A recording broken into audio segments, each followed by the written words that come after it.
Did you know that the very same biological and spiritual force that makes you feel the ecstasy of being alive is exactly what can lead you to total ruin, addiction, and the loss of your identity?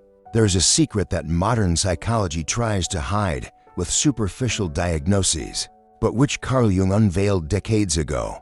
What you call love, passion, or the search for connection may actually be a cry for help from a starving soul that has forgotten how to feed itself. Most of us live like beggars sitting on a golden throne, begging for crumbs of affection, validation, and aesthetic pleasure from other people, without realizing that we are projecting our own divine light onto the outside.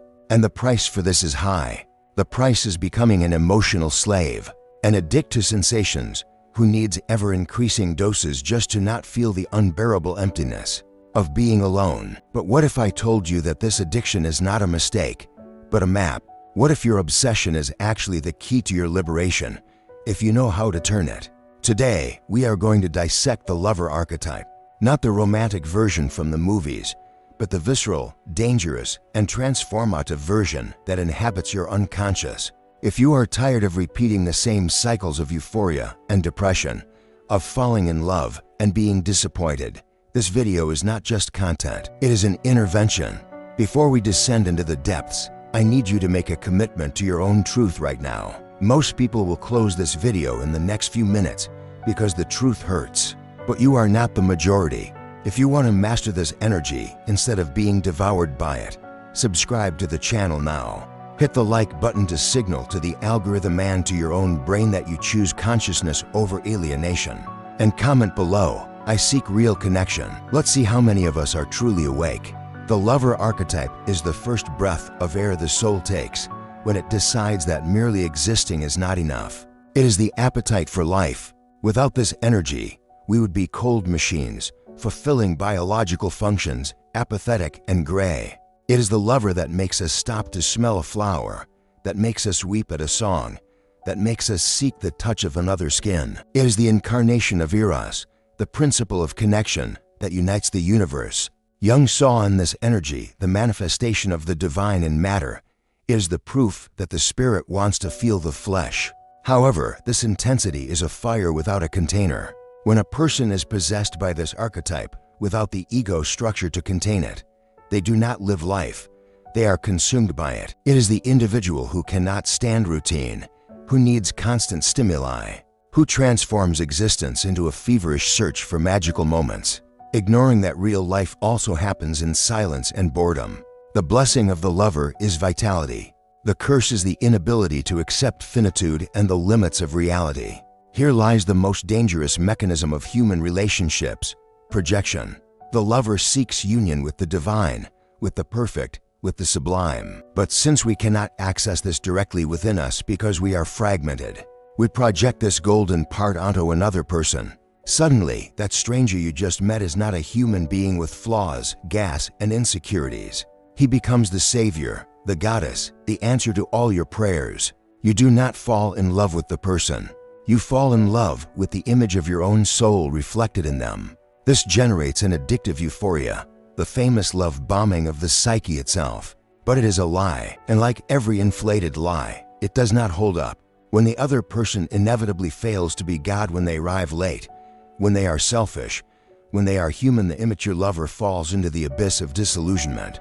The hatred that arises after the passion ends is proportional to the divinity we projected before. We punish the other for not being the fantasy we created. For the lover archetype, in its shadow, normal is synonymous with death. There's an existential dread of the everyday, of Monday mornings, of dirty dishes. This person becomes a hunter of dopamine peaks. It can be through multiple sexual partners, compulsive spending on aesthetics, or even an addiction to emotional drama. Peace is boring. Chaos is stimulating. This creates a life that looks like a roller coaster, but deep down is an escape. The person runs desperately so as not to have to stop and listen to their own silence. For in silence resides the pain they do not want to face. The addiction here is not to the substance or the person, but to the sensation of being alive that they provide. It is an attempt to fill an infinite hole with finite things. And the tragedy is that the more one seeks this intensity outside, the grayer the inner world becomes. demanding ever more lethal doses of stimulus to feel anything at all. The lover has a keen eye for beauty. He is the artist, the poet, the appreciator. But in the shadow, aesthetics become a mask. The obsession with appearance, with facial harmonization, with the perfect body, or with the Instagrammable life, often hides an inner rot. It is the attempt to create an external paradise to compensate for an internal hell. Jung warned that focusing only on the persona of the social mass disconnects us from our essence. The dark lover uses beauty not to express truth, but to seduce and manipulate. He creates perfect scenarios where real intimacy is impossible, because intimacy demands the nakedness of the soul, not the perfection of the form. Beauty becomes a barrier, a glass display case where one can look, but never truly touch. It is the loneliness of the beautiful and empty. At the core of the lover archetype is the primal fear of separation. It recalls the trauma of birth, of being torn from the womb, from the whole. To avoid feeling this pain again, the lover tries to merge with the other. We are one. This sounds romantic in songs, but in psychology, it is pathological. For a relationship to exist, there must be two wholes. The dark lover abdicates their tastes, their friends, their morals, just to belong to the other. It is the chameleon that changes color to please, that accepts crumbs, that tolerates abuse. All because the terror of being alone is greater than the dignity of being oneself. This fusion annihilates individuality.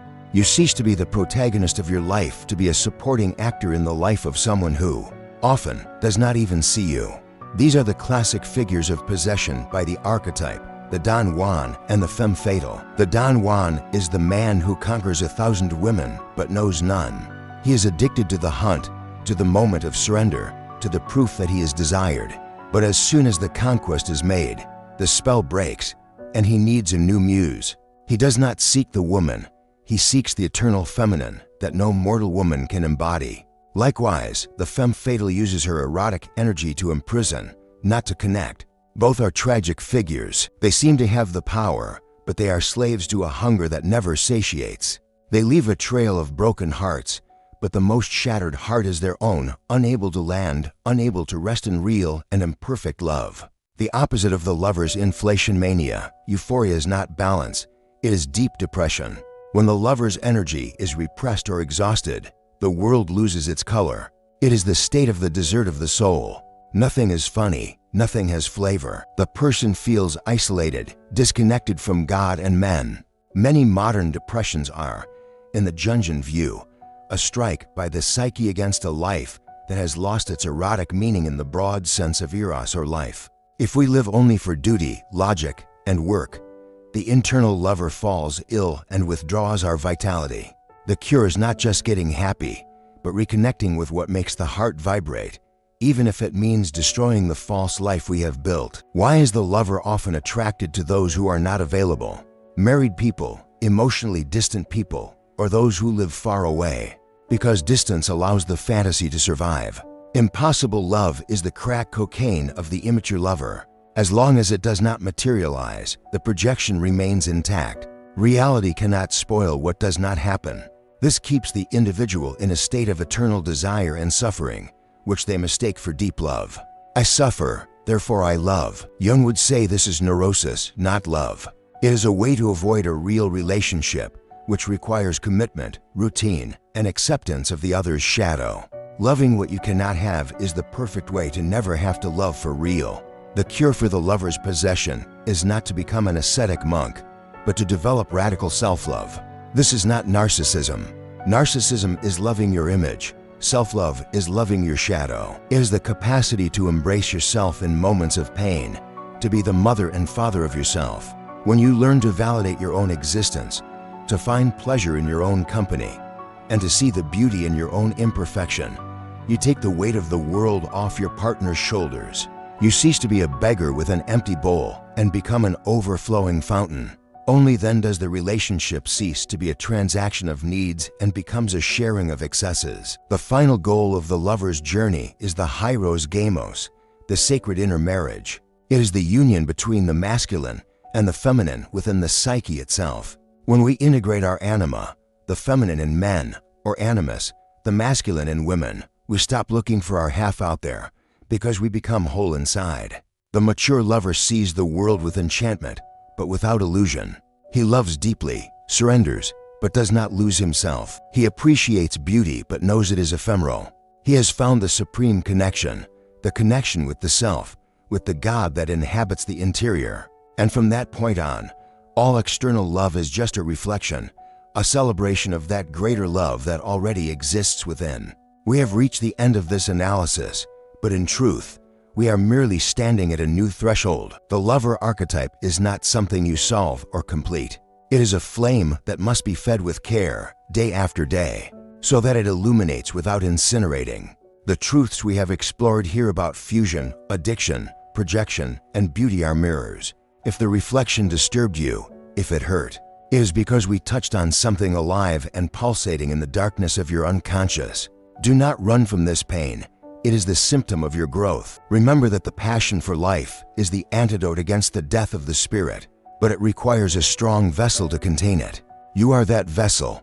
The search for external connection will always fail if there is not, first, an unbreakable internal connection. The great alchemy happens when you realize that the love you search for so desperately is not something to be conquered out there, but a state of being to be emanated from within. You do not need to beg for affection.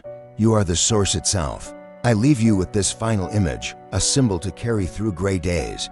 The human heart is the only instrument that, even when broken, continues to play its music. The cracks we acquire in the search for intimacy are not defects.